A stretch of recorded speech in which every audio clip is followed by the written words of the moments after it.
In today's video, I'm going to teach you how to configure and publish a subscriber pop-up sign-up form in your audience settings. To begin, go directly to the audience area, then open sign-up forms, and from there, access the tracking paths window. This is the section where you manage how your sign-up forms behave across your connected website experience. If you are working with multiple forms or campaigns, take a second to confirm that you are editing the correct one before making changes. Once you are in the right place, select the subscriber pop-up form layout format option from the card row.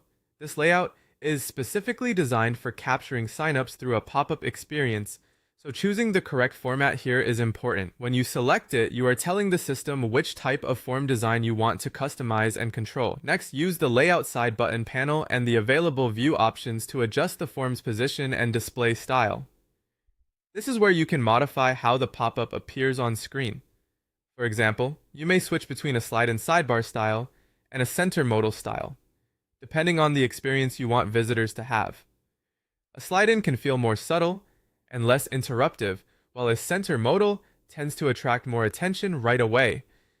Choose the option that best fits your site's design and your audience's expectations. After that, update the display trigger settings and timing rules. This step controls when the pop-up appears to visitors.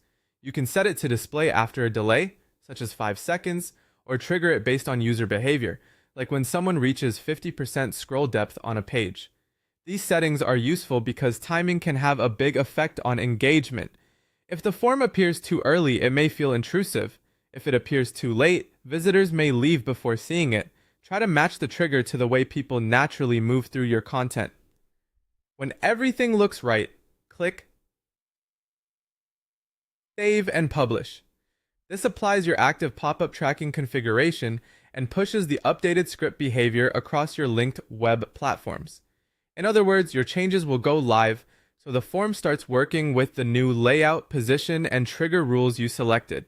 Before you finish, it is always a good idea to preview the experience